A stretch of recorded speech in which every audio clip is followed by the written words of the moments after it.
Ladies and gentlemen, I give you a man that only a short time ago was the talk of the entire wrestling community. A man followed by many fans because they wanted to know where he'd show up next and what he might say. A man described by many as a loose cannon, and at one time, possibly one of the most promising young wrestlers in the country. Tonight, joining us here with 1PW, Teddy Hart. How are you, fans of Earth? Hopefully this tape will be sent to other planets eventually. You guys know I'm fucking nuts, and I think I'm an alien. No, I'm just kidding.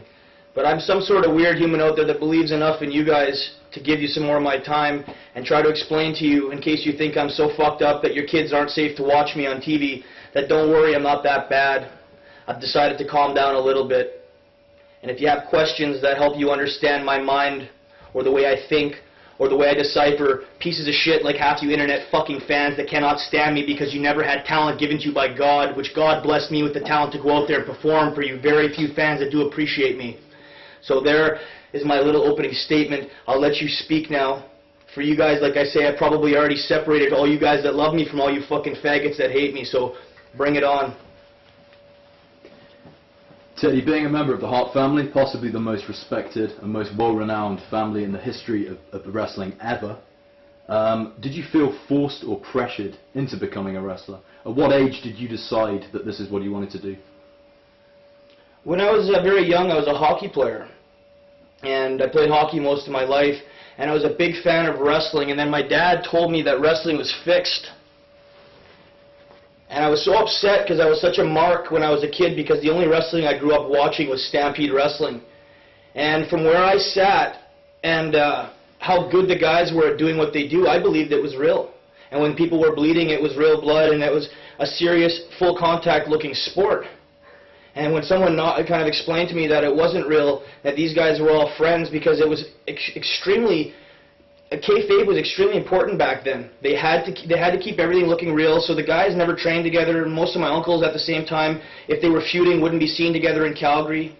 So it was very unique for me, like to get to see those guys all still playing the role. They basically, if did you guys just stop for 1 second? You can cut this out of the tape or not, but 3 girls that I ended up being lucky enough to pick up thought something I said was kind of amusing, and I get so distracted. But I like certain people to watch my shoot videos. It's the way I interact with people. The question that I had kind of fucked up on, and you can keep this on or not, like I say, I'm not perfect. I think I'm pretty close, but one of the things I make mistakes on sometimes is explaining myself. So Stampede Wrestling was the wrestling that I watched when I was a kid, and Dynamite Kid, Davey Boy Smith, Johnny Smith, Robbie Stewart, Bruce Hart, Abdul the Butcher, Andre the Giant, Jake the Snake, Steve DeSalvo. There were so many guys back then, and if I've left any names out, I'm so sorry, guys. I'm not trying to act like I know a lot about it. I'm just certain people that I remember off the top of my head. And they kept wrestling looking so real, even behind the scenes, that a kid like me who's related to everybody still thought it was real. And my dad didn't see a lot of money in professional wrestling at that time, and he wanted me to explore other options, so he got hockey. And hockey became my main focus. I played hockey for a long time. I played hockey with some guys named Vince LeCavier, Brad Richards, 2 NHL guys that played for the Tampa Bay Lightning. Vince LeCavier was the #1 NHL pick. And he was one of my motivations as a kid. He was so talented, and same with Brad Richards. They were so focused on what they wanted that I knew I was never going to be a hockey player. But if I could take the same passion that they applied to hockey and use it in wrestling, that I might someday meet them as millionaires in the future, which they are now, and I hope to become one. And like I say, Stampede Wrestling at that time didn't look like something my dad thought was going to take me to the, I guess the position of a Rock or Hulk Hogan or even someone like Bret Hart. So hockey, I basically played it out, didn't get me anywhere. At around 15 years old, there was no one pushing me into wrestling. I wasn't even allowed to use the Hart name. It was something you have to earn. And I guess my uncles, Bruce Hart, I give Bruce credit for some of the stuff. Bruce is pretty cool in some areas, but he's a player-hating piece of shit in other areas. And don't take that wrong, Bruce. You were one of those guys that if Bruce Hart wasn't the way he was, then I wouldn't be as strong as I am now. But picture a guy like me in a business that is fixed or fake or whatever, having to go out there and do jobs that couldn't use the Hart name. They'd announce me from Swift Current, Saskatchewan, some little shit hick town here. And match after match after match. And then other people see you not getting respect from your family, and they think that they can treat you like shit because your family treats you like shit because your mother's name is Annis, or your dad's name is Annis and your mother's name is Hart. And in this country, Canada, we use the maiden name goes out the window and we keep the father's name. So I became Anis, which sounds like anus. So it was a great name for them to fuck around with me on. That was like, so people that think I got into wrestling and it was easy to get into wrestling, I might have been pushed into it. Believe it or not, for me, I'm a popular guy. I like to go out there. First thing to hear my name pronounced as anus is just as another kick in the ass. Plus, go out there and not be called a Hart, it's like a kick in the face. And after you've been kicked in the ass and kicked in the face, it's kind of hard to get up with a smile. But Ted Hart goes the extra mile, and I still kept getting up, and I still kept going through this professional wrestling thing that maybe someday I'm going to get a break. And Bret Hart gave me a chance to coach some of his WWE guys, and he had a little camp. And I'd say that Owen and Bret helped influence me. Bruce taught me so many things about wrestling. But wrestling's not just what you do in the ring. Wrestling's the politics inside and outside the ring. Wrestling's the way you grease other guys that have your life in their hands and make sure that the big guy that you know could drop you on your head, you're good friends with him, you know what I mean? A way of interacting with certain guys and playing certain guys and being a politician in a sense. I learned a lot of that from Bruce and Keith Hart. You know, like those are guys, they all had their small part. Smith was what not to do. You'd see like Jim Neidhart and those guys, and you watch the way they'd work out in the gym, and you'd be like, you know, I'd want to get big like him. Then you'd see other shit they do, and I'm not going to knock my uncles because I've done half the shit they've done except for the drugs. Like I say, I've been clean on one thing. I've never done a line of cocaine in my life, ever. This shoot, if you're going to punish me now, I've maybe been convinced with a group full of girls to maybe do a tab of ecstasy like once in my life. I might put that on tape because I don't like to lie. But don't ever confuse me. I'm a guy that smokes a little bit of pot. I've tried some mushrooms before in my life. But I've never, ever been considered a drug addict. I'm not someone that wakes up in the morning that does anything but maybe smoke a joint. I've never done a line of coke, never smoked crack, never done heroin, never, ever, ever took pills. I'm not a fan of pills. So whoever decided to put that rumor out there is full of shit. And that's some of those people might be my own family. So fuck you for making the mistake of trying to count Ted Hart out. I'm still here right now. My family motivated me to get to the top where I think I'm not even close to getting to right now. I still got a hell of a journey to go. But the question was if my family pushed me into wrestling. They pushed me into a pile of shit and said, sink or swim, motherfucker. So I tried to swim as far as I could go. I met a guy, I think, along the way named Leo Burke. And he taught me a lot more than anyone else about the little things of wrestling.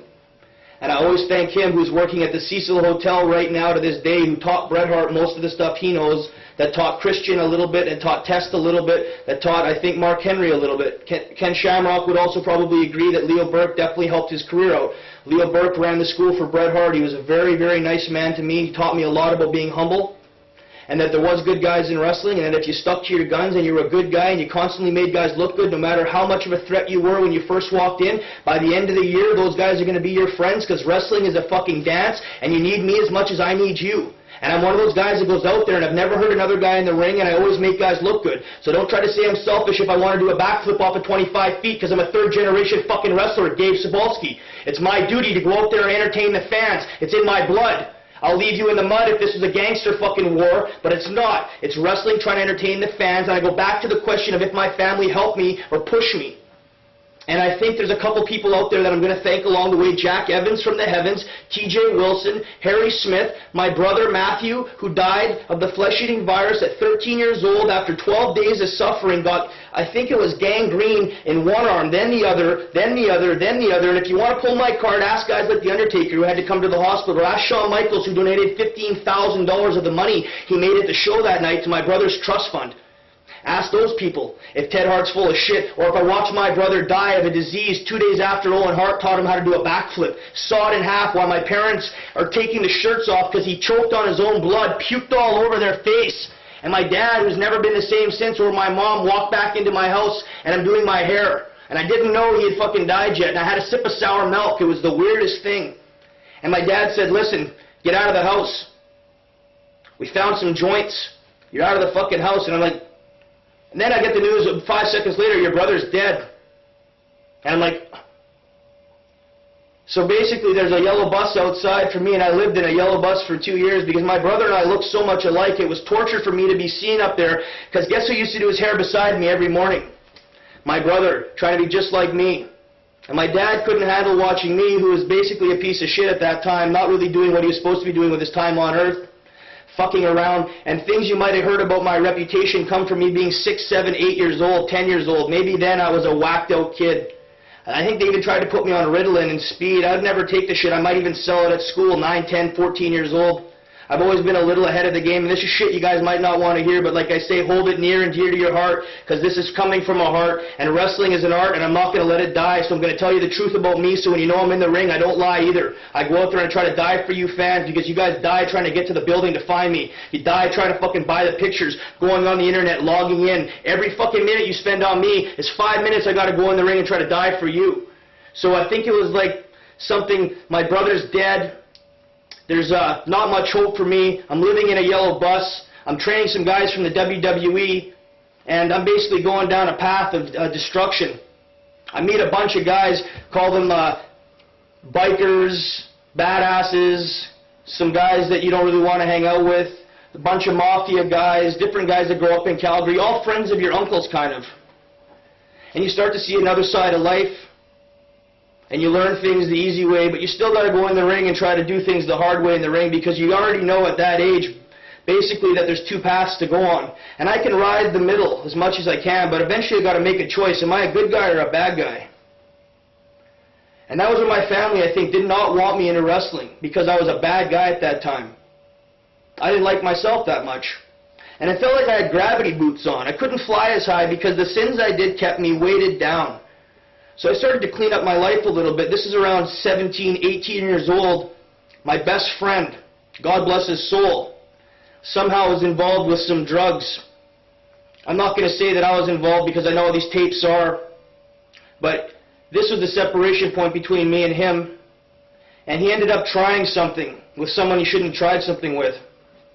And he made a deal with me that we'd never ever do that. We made profit off of certain things. I was under 18 years old. I'll do what I want to do at the time. I've cleaned up my life. I'm a lot smarter now. But I watched my friend do something pretty stupid. And about 3 months later, my friend shot himself in the head and committed suicide.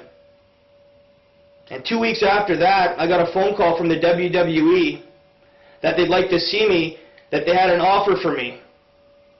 That get ready, because 2 weeks from now, there's a dojo and we want you to come out. And the WWE doesn't have time to hear excuses about your friend shooting himself in the head because you need some sympathy vote, because you're out of shape, piece of shit, pot-smoking nobody, wrestler that's using the Hart name to get on top. I didn't want to be that guy using that excuse. So I said nothing about my brother dying, which I'm sure they already knew about. I said nothing that I was living in a bus, homeless, basically riding my bike to Leo Burke's every day. Not some rich, spoiled kid that you guys like to perceive me to be. I'm a guy that lives downtown in the worst fucking neighborhood Calgary has, third worst neighborhood in Canada. Besides Hastings and some piece of shit street in Winnipeg, more crackheads and heroin addicts and more hookers on my streets than any streets you've seen. If you're from Canada, if you're from the States like New York, places like that, it looks like home to you guys, you know what I mean. But I travel all over the world trying to get a better understanding of you fans, because you fans constantly judge me as a spoiled fucking heart when I'm not. I'm a guy that finally turned his life around after my friend died, shot himself in the head, maybe even on the phone with me, something crazy. A couple minutes before, saying he was going on a trip, and I didn't know where he was going, and he never let me know, and I found out later on where exactly he was going. So you carry that weight on your shoulders, and you walk into the WWE, and you see Christian, you see Test.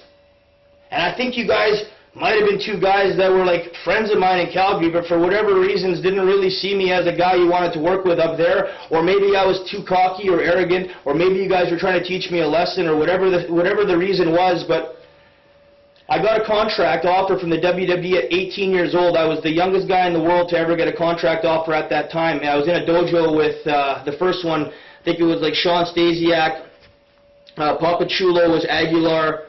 It was, Kurt Angle wasn't there yet. There was, I think Steve Regal was there. There was Test, Christian. There was a bunch of other guys. You'll have to check the list. My memory's off. Paul Silva was there. And I wrestled all these different guys. Babu was there. And I ended up getting a contract. Tom Pritchard was nice enough to kind of take me underneath his wing there. And Bruce Pritchard brought me in and said, I think we're going to sign you to a contract here. And it was like all of a sudden my life had turned around.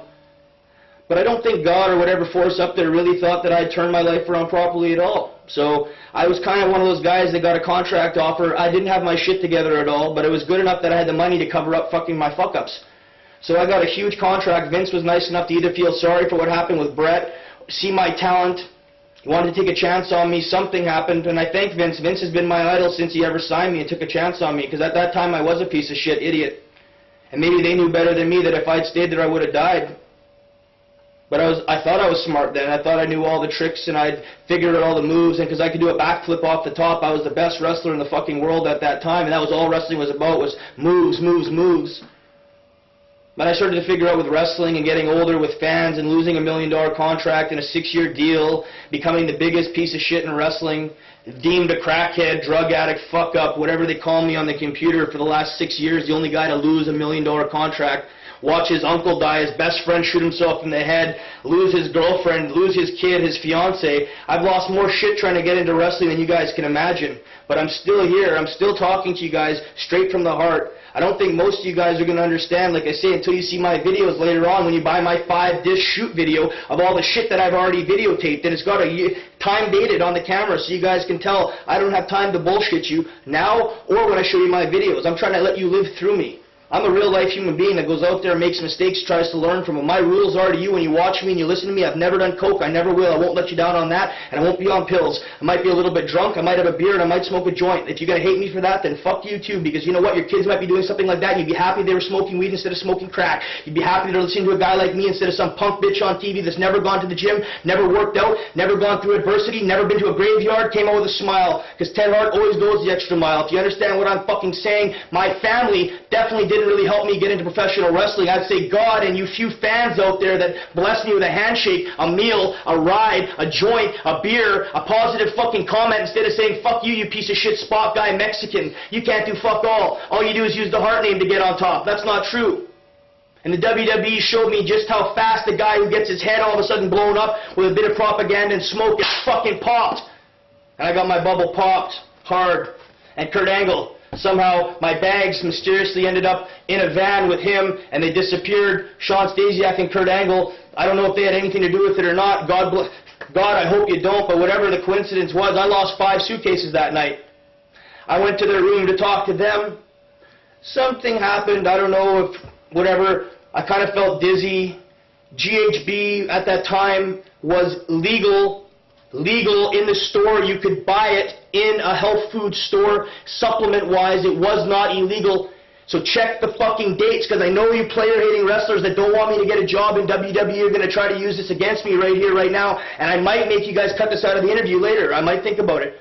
But at this time, someone had put something in my drink. I got all dizzy. Some wrestling fan called me wanting to talk to me in a hotel. I was so stupid I grabbed the phone, realized it was a mark, and I was being set up. I put the phone down. At this time, I walked to the bathroom, tried to take a piss, pissed a little bit on the toilet seat. They got mad at me, supposedly, for fucking pissing on the floor of their room, said, get out of here, go to your room. I walked to my room. Tom Pritchard met me out there, and Tom Pritchard and I had a talk, and it wasn't a very good one, and they released me the next morning.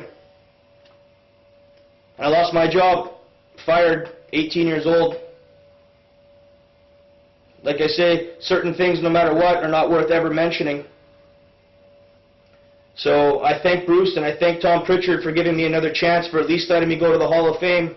If they had any say in it at all, if it was just Vince McMahon and Triple H and his family that allowed me to go there, I don't know what the political thing is or how the system works, but thank you for paying for my hotel room. Thank you for giving me a chance, because like I say, I didn't mean to let you down when I was there in the first place. I was a young, dumb kid who probably should have died, and I thank God that you fired me. Honestly, that was the best thing you ever could have did, because Ted Hart's gone out and he's reinvented himself.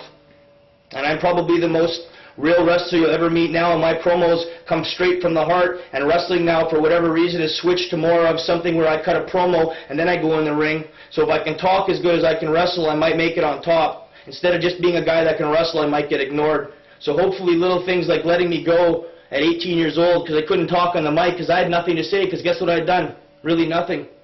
But I've lived through shit now that no one's ever lived through, and I've done moves that no one's ever done. So I hope to God my family now backs me up all the way, and I hope to God the WWE, if I can get there someday, will appreciate what I do and how I got there. And I never ever had anything bad to say about them. They taught me a lot of lessons. They're a company that you basically have to swim as fast as they do, and if you can't swim, they gotta go, because they got so many people to serve and so many things to do, they don't have fucking time to even wait for a guy like me.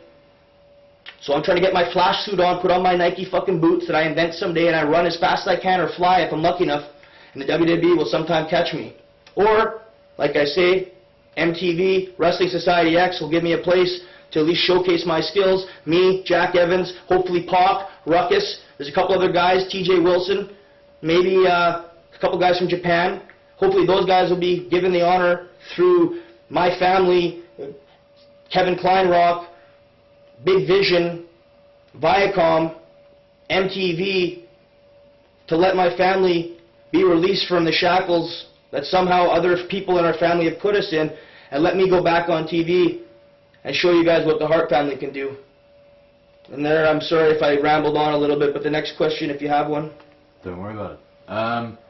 You mentioned Jack Evans, TJ Wilson.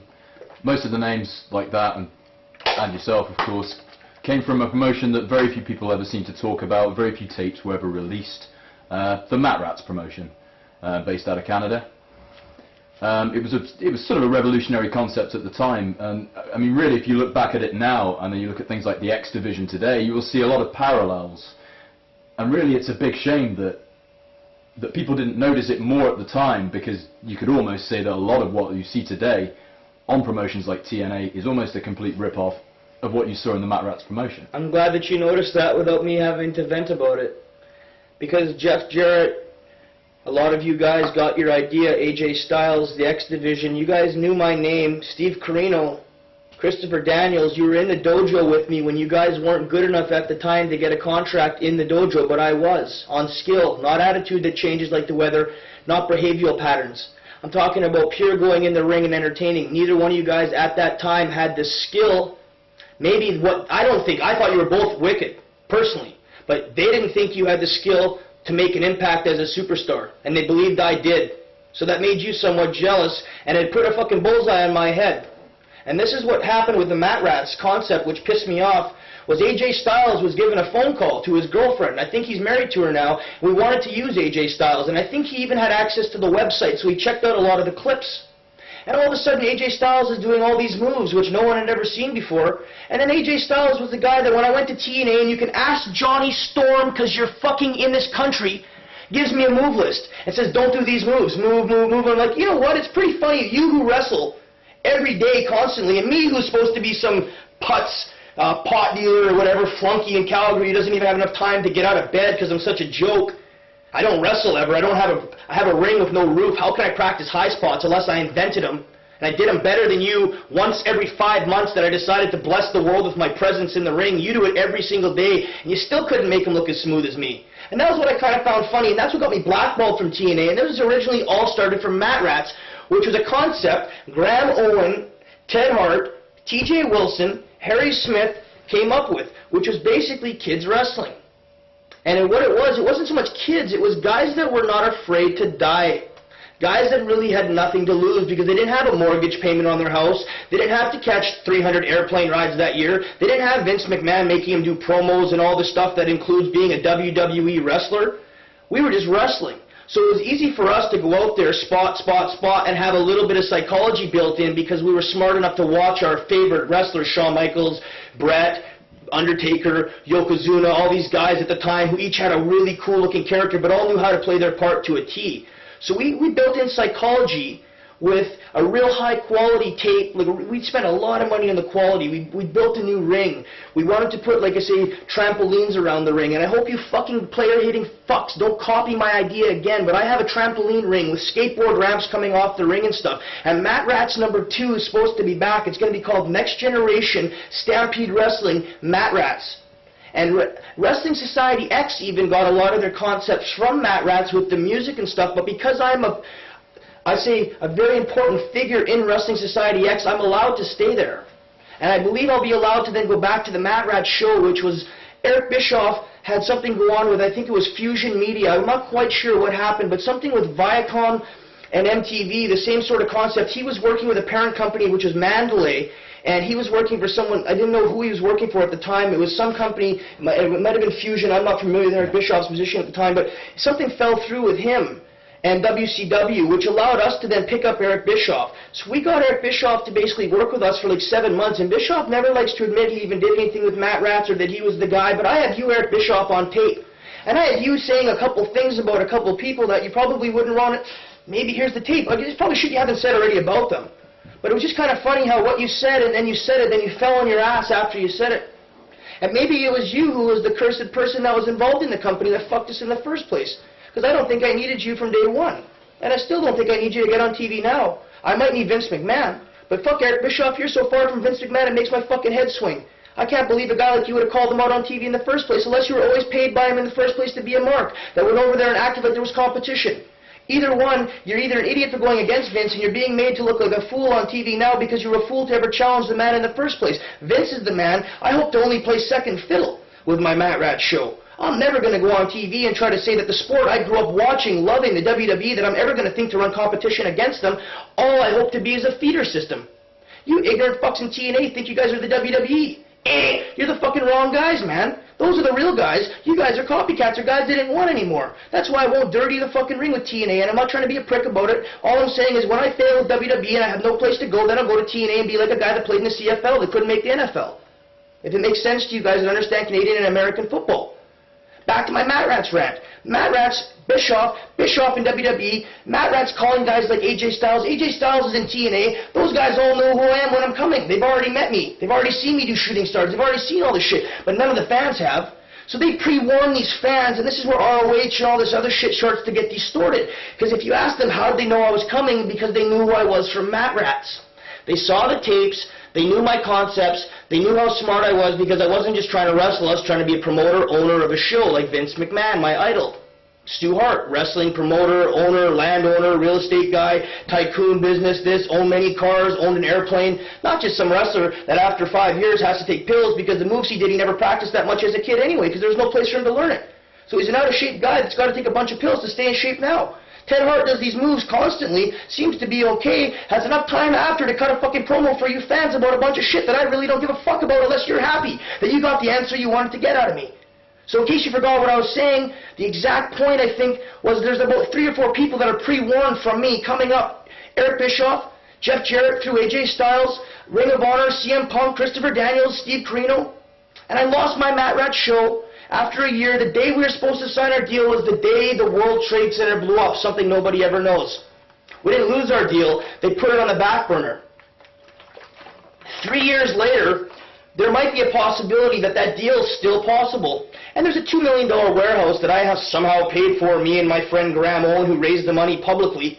There might be a couple other financial beneficiaries that are nice enough, like my dad, to help me out, or Norm Johnson that helped me out, or Josh that helps me out. These kind of guys go out of their way to make some extra cash for me. I don't forget about you either. There's another guy in Calgary named Marcus or Sean, something like that. I know you, you know what I mean? You guys all take care of me in Calgary, and I appreciate that. That gives me a chance to go out there, like I say, and travel the world, show you a few fans that have forgot about wrestling, that there's still a guy out there that believes in wrestling.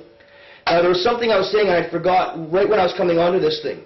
The last point I was trying to make was about Matt Rats.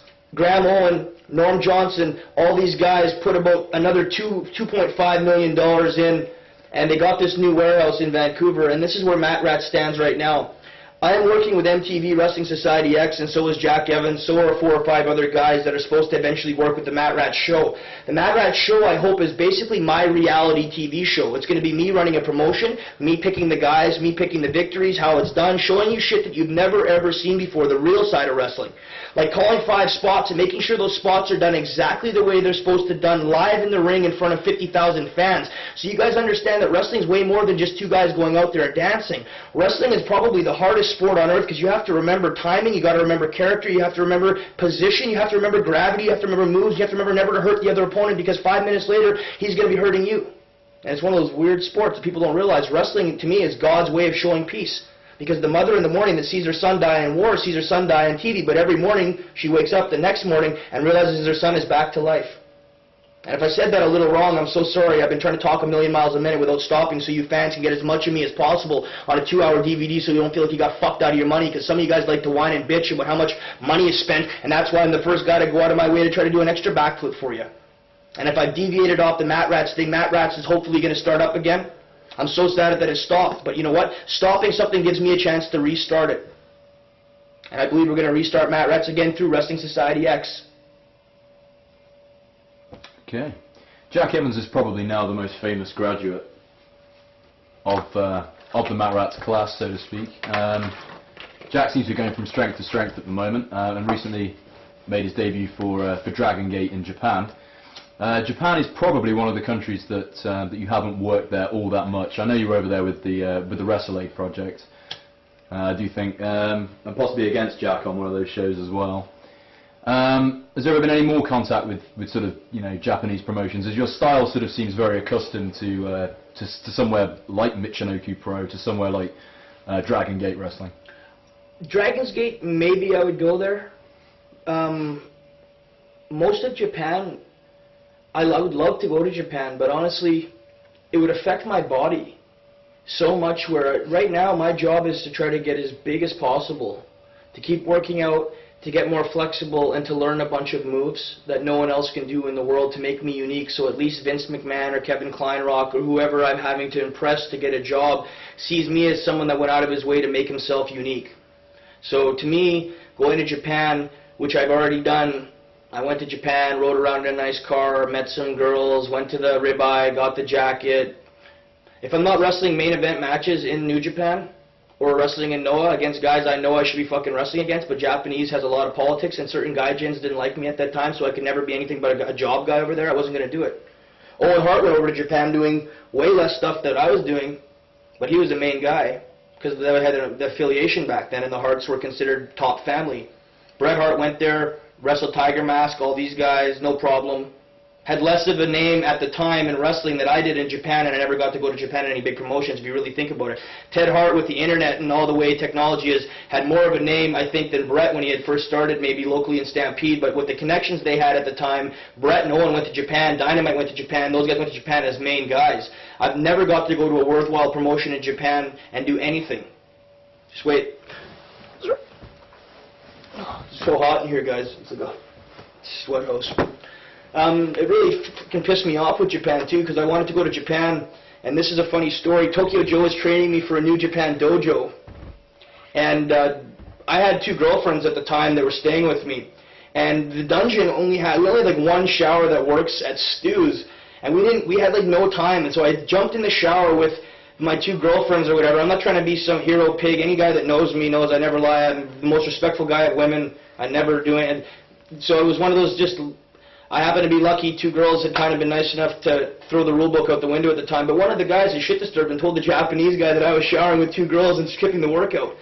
So the Japanese guy opened the fucking thing up and he saw me with two girls in the shower and he's like, "You fuck, too many girls. You no go to Japan." And I was like, "What the fuck?" I'm like, "This is bullshit." I'm like, "I need to go to Japan, man. New Japan's where I want to go." I'd already done some stuff with TJ who went, and Harry had gone after me, and they had some posters and stuff. They put me in the magazine carrying a log, and within like 15 minutes of that, I'd lost my job in Japan for having two girls in the shower, I guess, and looking like I was more concerned about female attention than getting stuff done in the ring, which perhaps could have been true a little bit back then, but I really wish I could have gone to Japan and made an impact. But now for me to go to Japan, the only way I would go is if Wrestling Society X did something big, or if there was perhaps I crossed over and did a shoot fight, which is still a definite possibility.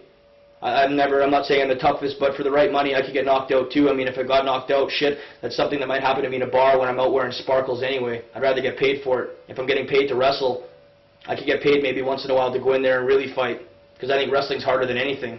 So, you fans that, like I say, watch Ultimate Fighting, that's totally cool, and I respect it to the absolute max. But don't forget about those wrestlers who end up in a wheelchair, because I haven't seen a guy in the Ultimate Fighting climb up to the top yet either, and do anything worthwhile that's actually risky. So besides being very entertaining because someone might get punched out, wrestling still to me is the most entertaining sport on earth, because your mother, like I say, gets to see you in the morning. And if you're really good, you and the guy could go out and have a beer after and make two kids happy by signing his autograph, and that's what wrestling's really about to me. Like Pac and I hugging each other at the end of the match, because the match was so goddamn good we couldn't act like we were enemies, because the fans knew we needed both guys hand in hand to make that show look the way it made. You know, the way it worked out and the way the moves. You couldn't have us try to play some angle that we were heels or something that we didn't like each other, because they knew we needed each other to make that match possible for them. And those are the main people I always think about as the fan, not the Mark, Meltzer, one of those guys that's critiquing the match. If you don't really critique the match properly by watching how the fans cheer for that match for a guy they just met, I think that's a 5-star match. Like I say, but I'm not a guy that's willing to critique wrestling because I've only been watching it since I was 2 years old, and I only come from a Hart family, 3rd-generation wrestler. What the fuck do I know? So you guys that never been in the ring in your lives keep writing your fucking Mark Wrights, Ted Hart's number 385 in the world, even though he does every single fucking move on earth, can sell, talk on the mic, looks not too bad, decent haircut, not bad on the mic. What are your criterias? Sucks your dick, kisses your ass, talks on the fucking internet because I got no life? Fuck you guys. I don't want to be in your fucking 500 top wrestlers list. I want to be in your few fans that are smart enough to know that I'm your man and your heart.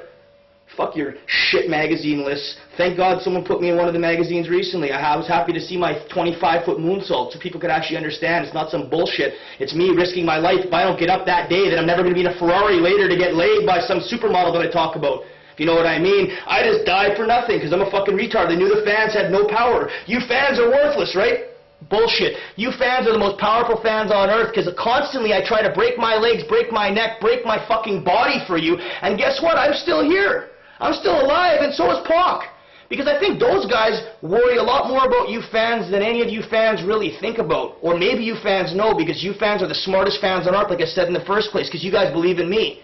England, you know why the shoot video is so good for you? Because you guys went out there and you guys had England lose the World Cup match by some bullshit calls, couple fucking snitchy calls by the ref, and then I had to go out there and try to entertain a fucking group of people that watched their country lose a match, and you guys still... If I was bleeding in the ring, you guys are bleeding in your fucking lungs for screaming for me. If I was tired, you guys must have been exhausted because you guys are unbelievable fans. That's what makes me, Ted Hart, come alive. Those people, I don't know how the hell they got there, but I know it was hot, and I know it took me 2.5 hours to find the fucking building. And if I was exhausted, you fans who are not getting paid shit, who are paying me, must have been just a little bit tired. And I'm tired of watching guys hold 15-minute headlocks because there's no criteria in wrestling called hard work, and there's no button you can push in the audience that says, hurry the fuck up and get on to the next spot. We're bored. Ted Hart doesn't make you have to worry about that kind of shit. I'm one of those guys like you playing Street Fighter. I do all the moves you want me to do as fast as I can possibly do them. With keeping a little bit of psychology, so you player-hating fucks in the back can say, look at the guy, he didn't even have fucking 5 seconds to stop after a tackle drop-down spot. It's like I didn't invent the tackle drop-down spot. My family didn't teach more guys fucking wrestling than anybody. I don't know how to wrestle anymore. I forgot. Only Samoa Joe, he's the only guy that knows how to technical wrestle this day and age. TJ Wilson can't, Harry Smith can't, Ted Hart never came from the dungeon. My ass, guys. I'm not here to Pro wrestling to me is entertainment right now. If you guys want me to wrestle, then put American Dragon in the ring with me and we'll wrestle all night. But don't ask me to wrestle a guy I've never met. When Christopher Daniels has wrestled AJ Styles 75 fucking times and it's a dance and you wonder why their matches look so good and choreographed perfectly to the T because they had time to work on it. Then I'm put on the same fucking pedestal to go out there, wrestle a guy I've never met like Trent Acid in fucking some match and turn it into a 5-star street fight match in CZW. Since it's CZW, not ROH, I get no fucking respect. If you know what I mean. Politics or wrestling again. I might have got off topic. But just things that piss me off, I'll let off my chest now. It's not a problem. Wrestling more than any sport. Wasn't the question about Jack Evans?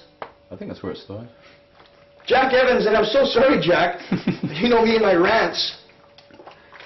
He's the greatest professional wrestler on earth today who's risked his life and tried to die more times than I've ever seen anyone on earth. Thank God his mother is made of steel, and she lets him keep going into the ring and doing what he does, and his dad is the best guy in the world. And this guy, I'm telling you, lives, breathes, and sweats, bleeds for his son. Anything it takes to make sure Jack Evans from the heavens is taken care of, and he feels like he's the man his dad will do for him. And Jack Evans, you're my best friend, and I miss you more than anything right now in the world, and I hope you have a good time in Japan, and I hope you know how much I used to have fun sitting in these hotel rooms boiling hot, smoking a cigarette with you. You know what I mean, my good friend. Your dad, I really appreciate, like I say, that box of Cuban cigars you brought up too. You've always been nice to me. You guys treated me like family, I treat you like family back.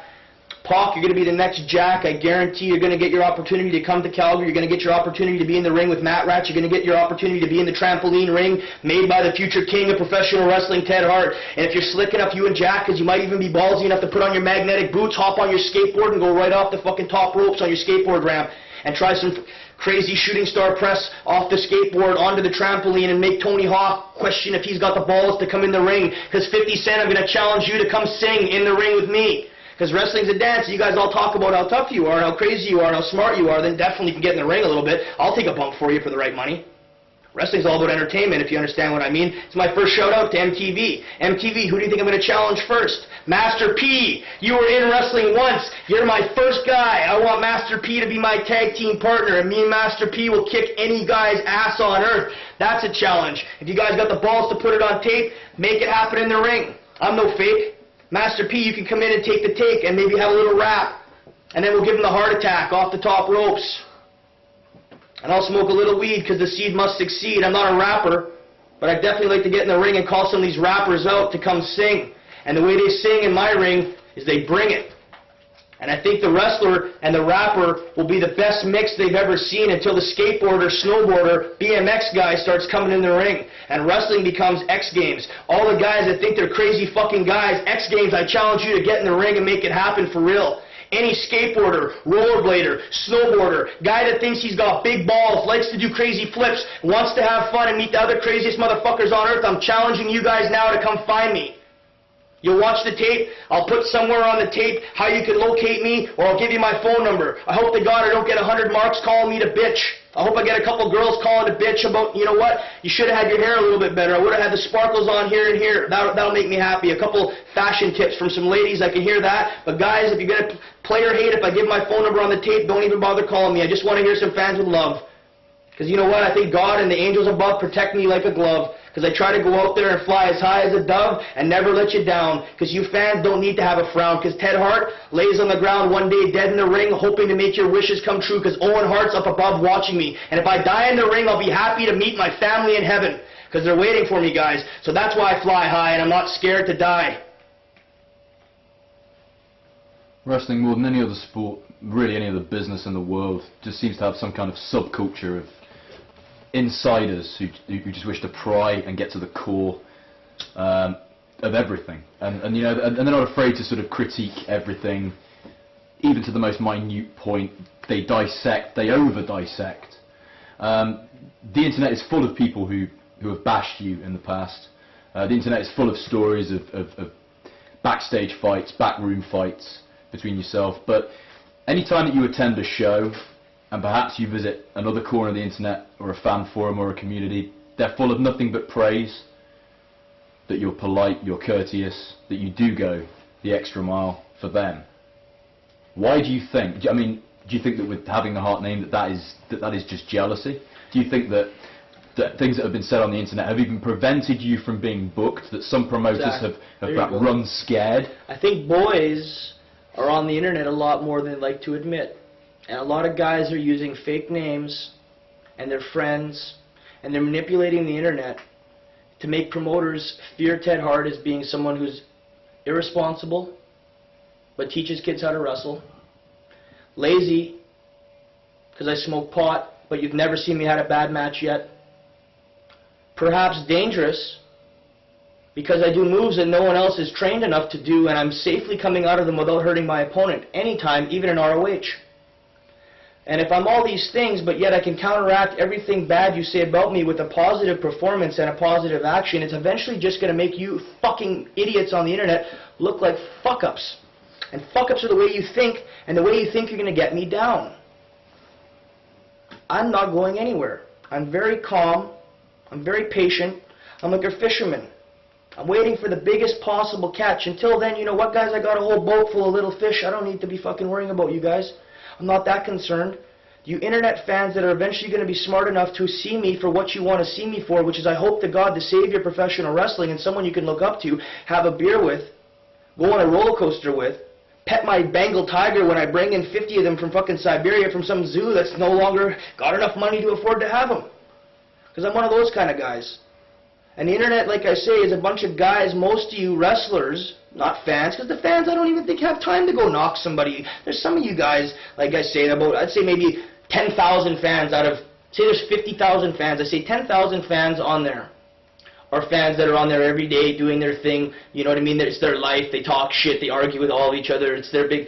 Then I see there's 40,000 other fans that basically just read a little bit and they go with what the majority of the fucking 10,000 fans are saying. So if there's 6,000 marks that were fucking influenced by 300 wrestlers that were all bitching because Ted Hart got the biggest pop of the night, if they don't, if they get on the internet first and they swerve it, then how many people were at that building? 600 people? But if it's all of a sudden over 60,000 people's computers that I'm a fucking asshole, How the fuck are they going to know that I did a great match, that I did a 30-foot moonsault, that I put the biggest show ROH ever had, I had the biggest pop yet, Jack Evans and I. They never booed me out of the building. They were all cheering for me. They didn't put the tape out till 9 months later, so people kind of forgot about the issue. Like little things, how they tried to blackball me. If you watch matches of Ring of Honor, they'll miscommentating on me. CM Punk commentates through my whole match in ROH with TJ Wilson. The whole match in ROH talks about being a promotion that's supposed to be really honorable and good. Yet, like I say, I think there's certain things in that promotion that make me sick to my stomach. Certain guys that run shit, that are weirdos in the back, that I'm not going to get into their personal lives, but I don't trust them with a 5-year-old kid, if you understand what I mean, and I don't care if I work for ROH anymore. I've never really bitched or complained about not working for ROH since. I've found other ways of making money. I've found other ways of going through the blackball bullshit that you fucking cocksucking homo faggots out there that don't have the balls to do what I do in the ring or say what I say in the interviews or say what I say in the street and back it up. If I get my ass kicked, then you know what? So fucking be it. If I get shot or killed or somehow fucking stabbed along the way because I'm so controversial, then you know what? I guess that was my plan, and God, hopefully, don't make me suffer too bad before I go to heaven. Or if I go to hell, make it happen fast, because I'm waiting to kick some ass down there quick. Because you know Ted Hart does not hesitate. Not here, not anywhere. And you fucking guys that think you're going to write bullshit on the internet are going to look like you guys have shit all over your faces soon. Because I haven't died yet, and it looks like I'm getting more powerful. And it looks like fans in England are going to be the first fans to kind of see what Ted Hart's all about. Because their first impression was a good one. They remember when I came here 2 months ago with a huge laceration underneath my arm, which ended up getting infected. Looked like a stab wound, as I did a 27-foot moonsault and got stabbed in the arm, the highest fucking flip in European history of a sport that's 500 years old. I broke the record. At least when I die, my kid can say that crazy son of a bitch wearing sparkles. They thought he was a queer, my dad. Did a 30-foot backflip for German fans who murdered thousands of people in some war. Is that bullshit we want to think about, or do we want to think about those German fans were happy they got to see me do a 30-foot moonsault, and those fans were the goddamn best fans I ever wrestled to. And then I came to England. Injured, beat up, wondering what the fuck's England going to offer me. I don't even want to be here. I'm tired. I see all these kids coming up to me, and they knew who I was already. And I was like, shit, Gabe Sapolsky, I'm so sorry. CM Punk, Steve Corino, Christopher Daniels. What an asshole I've been after all these years criticizing you guys. You guys made me famous. It was your bitching that made me so interesting. And if you guys had just shut your mouth and said I was an average wrestler, I wouldn't really have much hype on me. But you guys were so stupid, or God wanted you to bitch so much, or however it worked out, you guys ended up becoming my fuel. And I didn't even realize it happened. And when I saw kids in England who had never ever met me but knew my name, knew my face, and thought I was crazy and liked the crazy son of a bitch because the world you live in is fucking nuts, and your role model be better fucking tough and nuts, otherwise he's not a real role model today. So Ted Hart, guys, like I say now, doesn't really care about the internet too much, because most of the shit on the internet from this country is going to be good. And most of the shit from Germany is going to be good. And when I go to Japan again, I'll probably get a pretty good report too. Because if I can pull out a match with Pac there, what happens if I pull Pac all the way down to Japan and we challenge a couple Dragon's Gate guys and Jack Evans is on our team and it's like a 6-man, and then we mix it up? Because all we're really trying to do is cause some sort of match that you fans go, holy shit! You cheer, you fucking are happy, you got entertained, so you can go back to whatever you do in your life, your work. And remember, there's guys out there next weekend, if you guys keep coming to see me, are going to try to die for you because we love you more than we love ourselves. And if that answers some sort of question that you asked me, hopefully it covers something. Okay, you mentioned Gabe Sapolsky, and I think most of the entire wrestling community was very surprised when you made your Ring of Honor return after being fired in one of the most controversial incidents of the year. What led to your return to Ring of Honor? Feinstein's Jewish and greedy, and he's got a good business sense, and he's got a little bit of balls. I don't know how big they are. Like I say, I've never seen Feinstein climb the top rope or anything, but when it came to making controversial decisions, Rob sure liked to fucking make them. And bringing me in wasn't the most controversial decision Rob made, if any of you guys know what I'm getting at. Rob made a couple other decisions that were way more costly than bringing Ted Hart back to Ring of Honor. But by bringing me back to Ring of Honor, Rob might have cost himself the exact karma that he got. If you know what I mean. I think that he was set up by Gabe, by some people in the company, because he wasn't following script.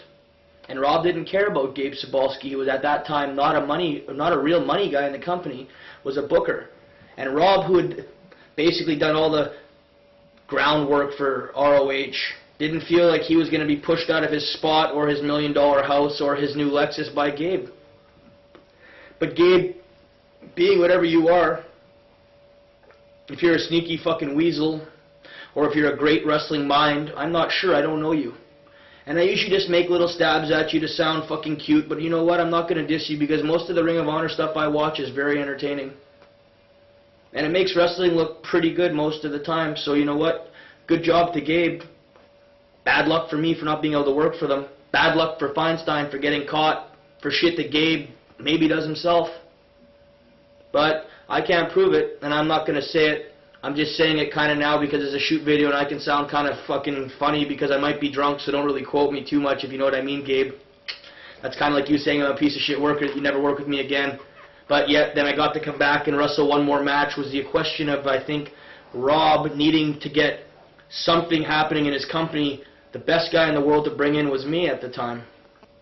And it caused something to happen in their company. I don't know what happened, but from that point on, Rob Feinstein, 2 days later, me doing the shoot interview, not even wrestling the match, because the match was, I think, 3 days after, or 2 days after the video, got caught for some alleged, or got filmed, because he never got caught, because he never got charged. I have to be clarified on what I say.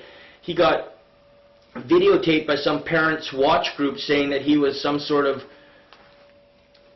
bad individual that wouldn't be safe to be around kids. Rob, I do like you enough to not be an asshole with the words. People could say a lot worse shit, but whatever. You weren't someone that should be around wrestling or kids was basically what the message was, and that you were publicly embarrassed and blackballed. And I happened to go to your house that night. I remember where you lived. I always try to make a list of people's houses that I'd been to before in case I need to drop off flowers, in case I'm in town, just to be nice.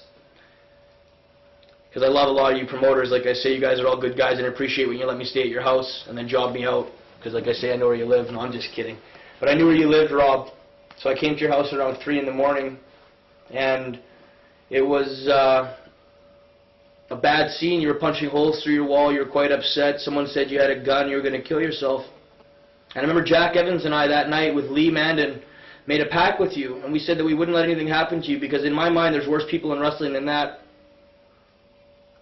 It's not my job to say who they are, and it's not my job to point out any more than I've already pointed out, because like I say, I've said too much as is. But that I would stand by you because you never personally hurt me or attacked me. You had a little bit of chicken shititis the night that the shit happened and you needed to save your ass, and you left me fucking standing for 5 hours outside a building in a parking lot with Jack Evans, who was questioning why he's my friend but still stuck by me, and wondered if I just flushed his new career down the toilet because I'm the biggest fucking idiot in wrestling according to ROH, internet bullshit websites that were already swerved within 5 minutes because Gabe will erase a fucking negative comment about anything he wants. Haha, that's a good way of having public speech or free opinion in the United States. Anything you write that's not agreeing with Gabe gets erased.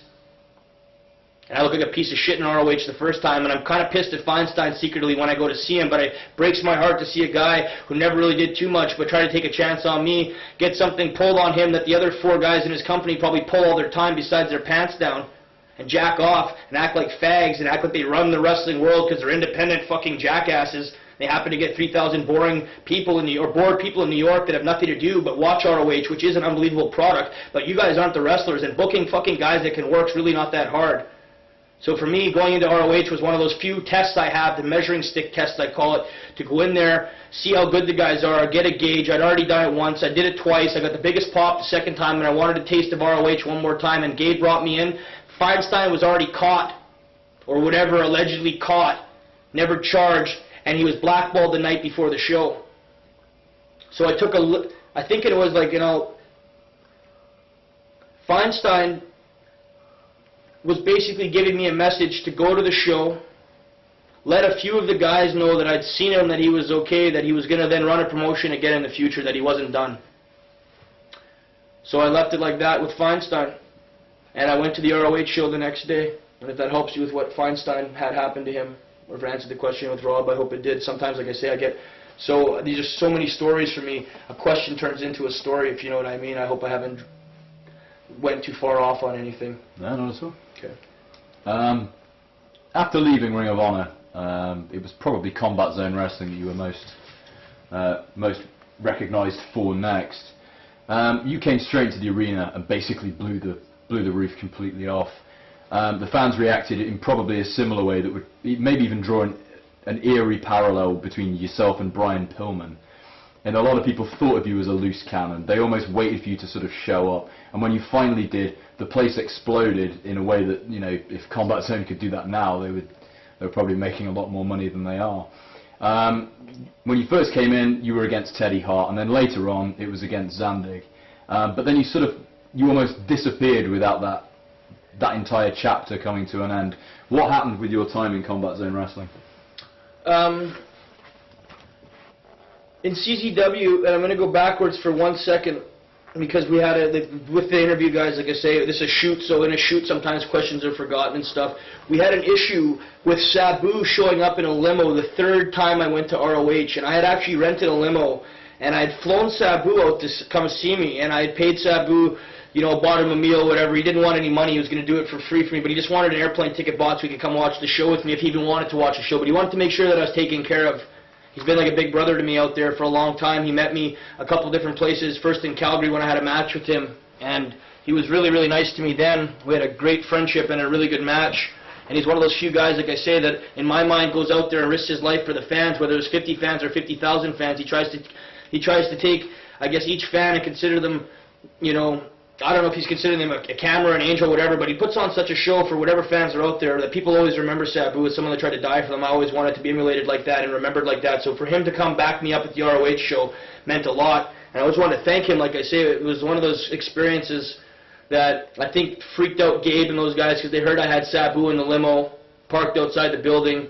There was a rumor that I had Feinstein in there. It wasn't true. I couldn't get Feinstein and Sabu in the same limo at that time. Now they buried their shit and their friends too. So I guess what I said to Feinstein, by me backing you up and telling people that, you know what, you're safe, you're cool, you're a good guy still, you should be in wrestling. Feinstein's now running a promotion, he's back in wrestling. And the first guy he used was Harry Smith. And he plans on using me in the future, and I think I will work for him a little bit. And I saved Feinstein's ass, and he never committed suicide. And basically my thing with ROH and Feinstein, I wanted to sum it up there because the next thing I had to do was go to CZW. And CZW was a place that I was told not to work for. It was too dangerous. It was hardcore. The guys are going to kill you. And I'm not the toughest guy, like I say, but I'm pretty tough. I can handle certain things.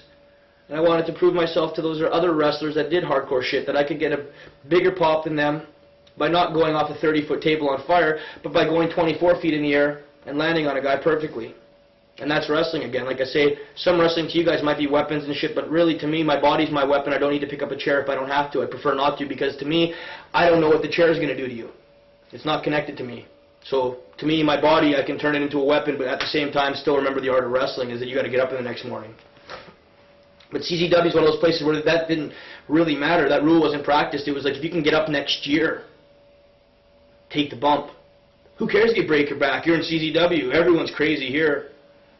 It's like, well, I'm fucking nuts to take a chance on my life and gamble all the time that I'm going to be a millionaire, famous, hopefully be in the movies, have a beautiful wife, have a nice family, own a fucking zoo, and have many houses all over the world. I mean, that's how crazy I am. You fuckers are crazy because you want to jump on a fucking roof of a car at 100 miles an hour and do something crazy.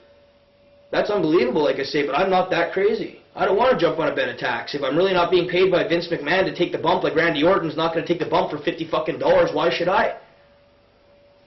No offense. I'm Ted Hart. Certain things I'll do, but certain things I'm not going to do. Don't ask me to slash my head 50 times because I fucking think it's cool. Ask me to do it once because it's part of my job. I'll take the risk. I'll do it. But don't fuck around, like I say, and make me take unnecessary risks. And that's the thing with CZW, a lot of unnecessary risks. And Zandig, for some reason, didn't like that I was able to get over with his fans without being hardcore. That people knew just by me being me and getting in the ring at all that I was hardcore enough to do it because my last name was Hart and I didn't even have to get in the ring and perform. I could ride people's coattails, wait for Brett to go back, might be even now, make my debut now. And never do a fucking match in CZW and risk dying, getting my neck broken, or getting fucking stitches by some player hitting fuck like John Zandig, who I used to really like, who's got huge balls of steel. But just a personal asshole to me for whatever reason because I got a bigger pop than you in your own promotion, and you might have the tapes to watch and think that, you know what, fuck. You can try to turn down the sound volume on them a little bit, but the fans that really remember that I got a bigger pop than you in your own fucking promotion 3 or 4 times. It didn't matter what bump you did off the flaming table or how many times you broke your ribs or got concussions. It didn't really matter because Ted Hart didn't have to do that shit, and I still got over. So when you gave me that Death Valley driver that wasn't called through the table, which you flipped up, and then whispered in my ear, "Welcome to CZW, the wonderful world of CZW," to be exact. And you dropped me on my head, and I had like 300 fucking supposed needed 300 stitches, which John Zandig and his broke-ass fucking company, and I love CZW, don't get me wrong, but CZW and John Zandig are two different fucking things. You didn't even have the balls, buddy, or the money to offer to get my head stitched. And I wouldn't have wasted your money or even had the fucking time to go to the hospital and get stitched anyway. You know me, I'm fucking nuts. I love crazy glue. So I crazy glued my head together. And I sat there, I looked at you, and I never said one word. I didn't complain. I was waiting for the pat on the back someday in the future, John, that you fucking stiffed me, lied to my dad. I didn't have any control over my dad calling you and asking you, "Why the fuck did you drop my son on his head?" I never knew my dad was going to call you. You tried to use that against me and make me look like a bitch. But if you remember the way the fans cheered, you looked like a bitch at the end of that match again. Another one of your dumb fucking lame-ass finishes because the fans knew you were jealous. I don't blame you. I'm better looking. If I was an asshole, and we were in the jungle, and you had a little tiger, and she was called your wife, and I was a bigger tiger, I could fuck your tiger, and there's nothing you could do about it. You could try to scratch me and claw me down, but if I was a big fucking monster tiger like I would have been if I didn't have time to come do CZW, get my head split open, break my fucking ribs, break my fucking chin doing stupid shit, and take 6 months off in the gym, so I'm like a skinny-ass, half-ass tiger, so I can't fuck your tiger, and I can't break your neck, so I just take it. I should have been in the gym more maybe, John, instead of worrying about doing high spots like some of the bigger guys in wrestling had said to me in the first place, and I would have knocked your fucking teeth out on the spot for doing that to me. But I was a pussy bitch, didn't have the balls, really, so I shut my mouth, and I was hoping that you'd actually respect me for being a nice guy. But of course, nice guys finish last, and you dissed the shit out of me after that, and you gave me how many fucking stitches? I think it was like I said, near 300, not even an apology. So the last straw for me was when you decided to ask me to work for $300 instead of $500. And I agreed to it, trying to be nice. And then the piece of shit calls 3 other fucking promoters because they asked him, "Where can we book Teddy Hart? And how much do we pay him?" He goes, "Oh, he'll work for $300. Knowing that you didn't pay me the first show, you had not enough money to pay me the second show. The third show you fucking hurt me, or the second show you hurt me, and the third show you asked me to come back, or it was the fourth show you asked me to come back for free. Because I happen to be in town. So I came down and worked for free, and you still put on the internet that I was a fucking bitch crying about getting paid instead of saying Ted Hart worked for free. Check the books, motherfucker! Ask the smart mark fans that don't know shit because they were never... Did you watch me get paid? Am I lying right now? You have no clue. Zandig's not going to admit it. It's my word against yours. Like I say, the only thing you can think of is a guy that's told you everything in his fucking life, embarrassed himself, called himself a jackass 5 times. I'm not the perfect guy. I make mistakes. I'm a guy that's honest. I'm trying to give you an opinion of me that you guys can understand and then judge me after that. Zandig, you misjudged me. I actually had love for you. I respected you. I looked at you as one of the guys in the fucking business that was actually a tough guy, stand-up guy. In the end, you ended up being a tough guy that was too stupid and prideful to use a guy that could have made your company a lot of money. And if you're willing to take what I said with a smile and understand I have to say it because it's my fucking time to shine, and you had your fucking form to bitch. And I've never really said much about what happened. But you didn't pay me, you're too broke, you didn't have enough money, and that's common knowledge now that your company's barely surviving and you needed ROH's help. And I don't mind saying I had to work for free if you just ask me, instead of being a guy that says I'm going to pay you at the end of the show, you don't have enough money. You know your fucking business better than I do. Don't lie to me at the beginning. Tell me you don't have enough then and it would have been cool. Now. But now you lost me. And that's what happened with CZW. Trent Aston and I had a match there, pretty crazy match, watch the tape.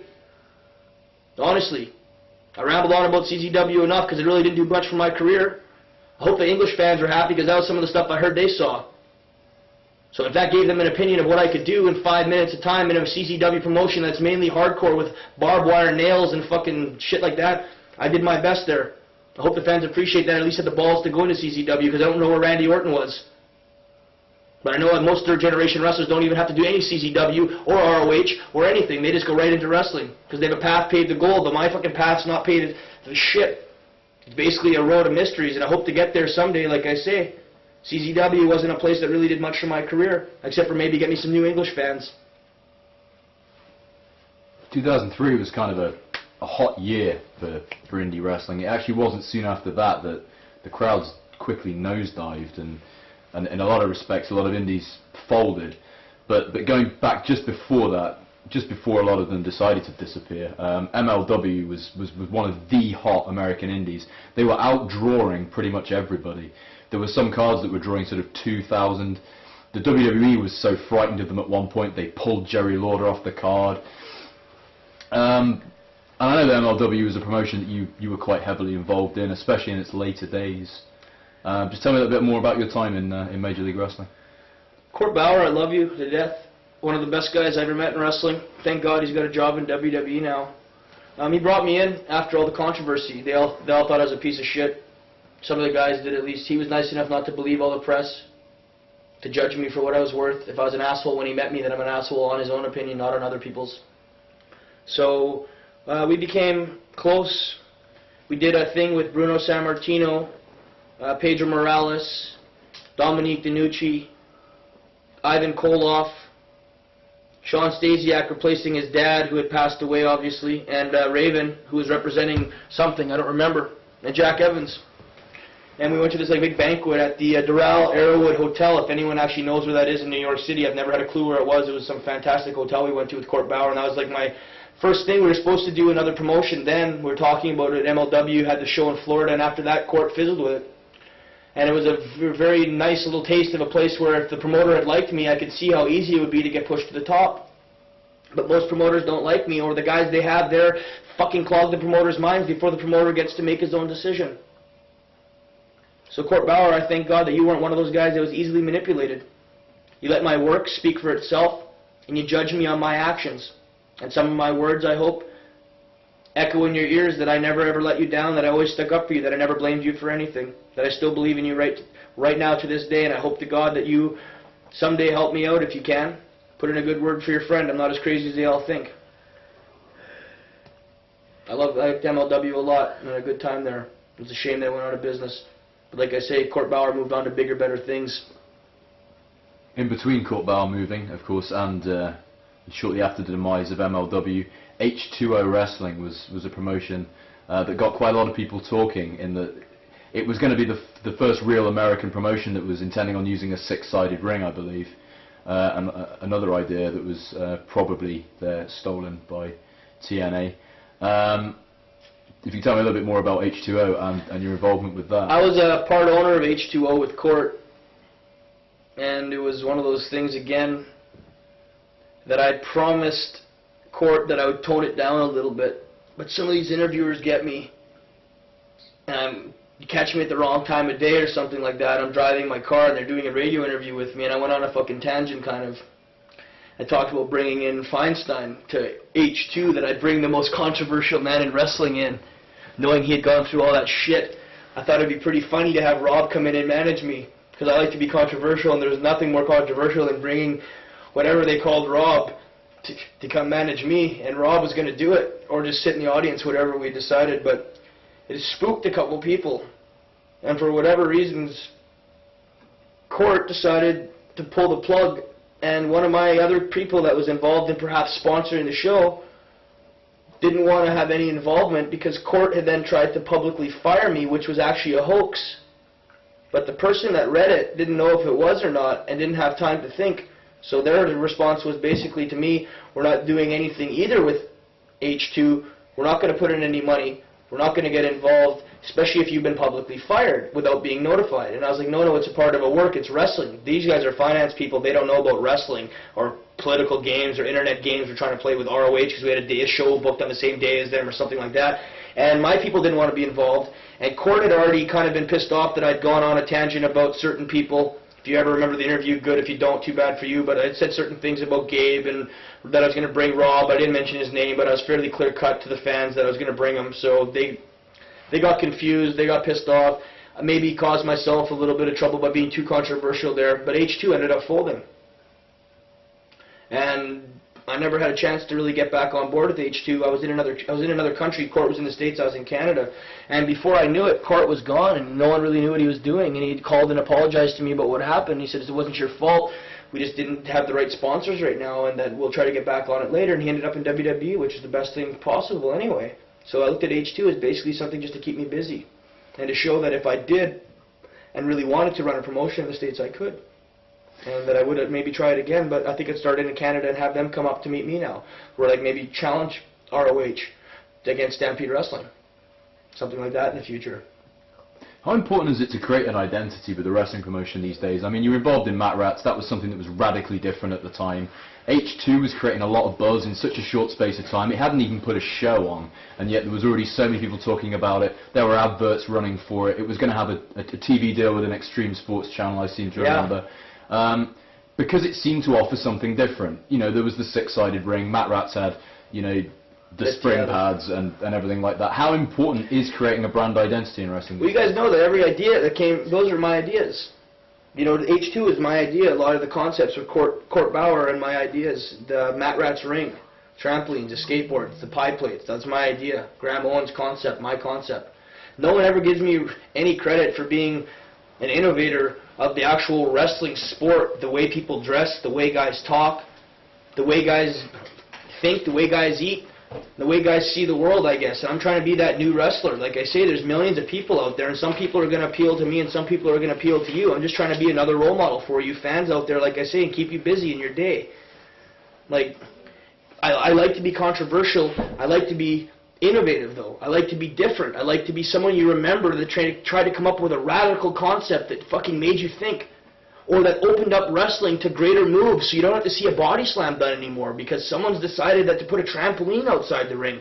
So instead of a body slam, a guy's doing a double backflip Frankensteiner. Like I say, it's my job to be different. My job to be controversial, and controversial means different. Fuck, I said I'm an alien at the beginning of your video. Alien, look it up. It means different species. I don't think I'm the same as most of you guys. I'm not saying I'm not a fucking human. I'm not saying I don't bleed. I'm not saying I don't sweat. I'm not saying I don't get tired. I'm just saying I think differently than most of you guys. And the way I think, because I believe I'm such a powerful person and thought, the mind controls the body, I'm able to get away with certain miracles. And that's the way I wrestle. That's the way I fly. That's the way I heal my body. And maybe it has to do with certain ways I think, and maybe that's what happens around me. Maybe I'm not such a bad guy, I'm just different. And like I say, I don't really care if you think I'm a fucking asshole either, then fuck you. I don't give a shit one way or the other. But I'm just stating to you other fans that don't have to like me, that want to try to get a small understanding of me, at least look at some of my good ideas. If you can't look at what I do in the ring and give me an athlete credit, at least, he's a good athlete. If I'm just a piece of shit, fucking nothing, using the Hart name, then so be it.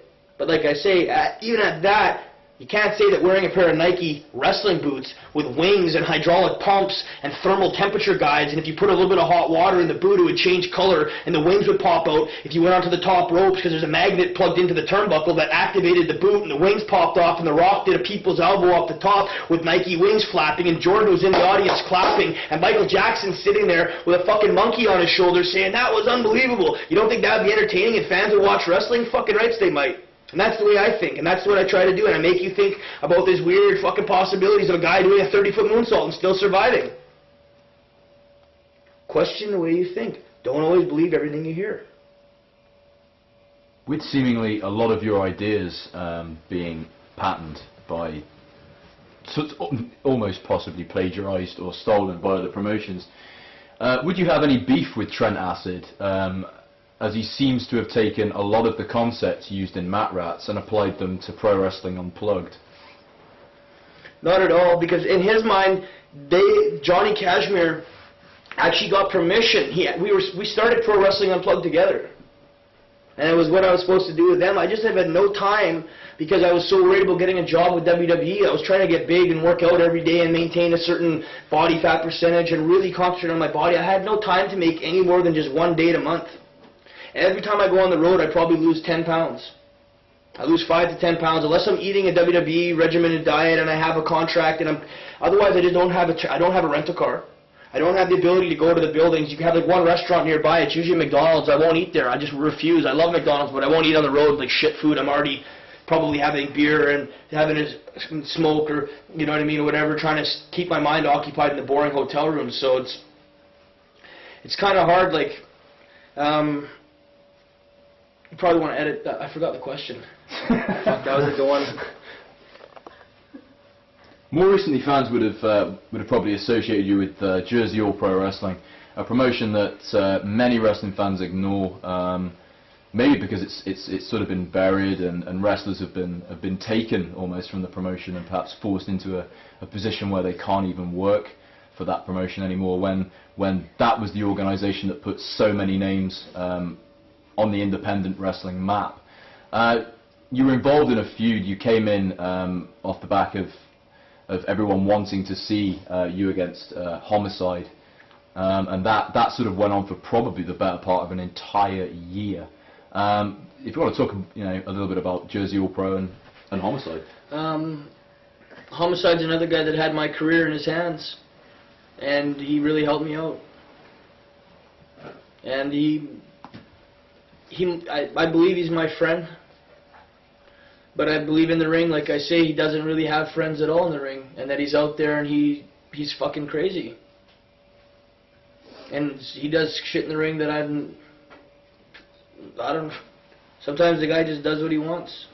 I think that's what makes him so controversial and so crazy. That's why I like him. It's like being in there with Chris Benoit, but they might pull out a fork and stab you. He's intense. He's hardcore. He's on you all the time. He's a great technical wrestler if he wants to be. And he's quite excellent at giving you just enough. Like I say, he was the one that made my career in Jersey All Pro, Homicide.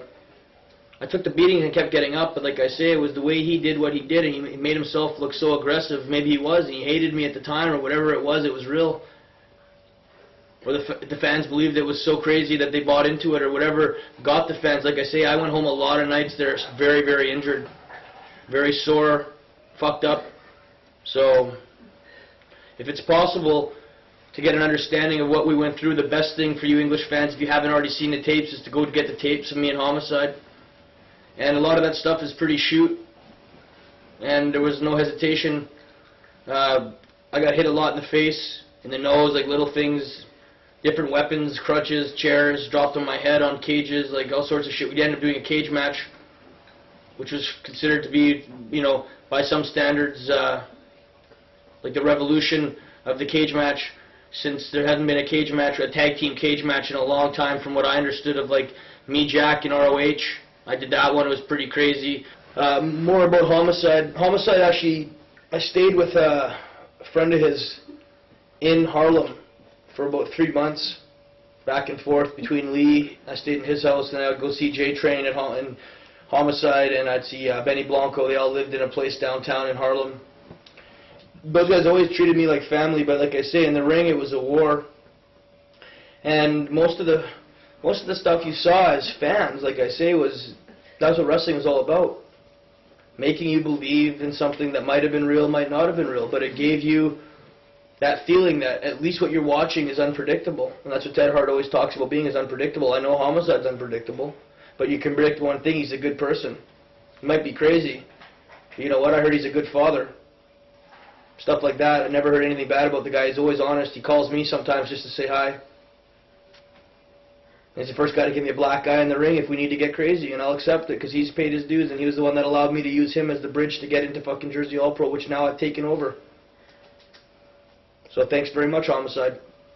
You gave me the chance I needed, and I appreciate you believing in me, because I definitely believe in you, and I believe in the couple guys that you've already trained. Like I say, Homicide's trained a lot more guys than people know. He's responsible for a lot of talent out there. People should give him a pat on the back as a coach too, not just a wrestler.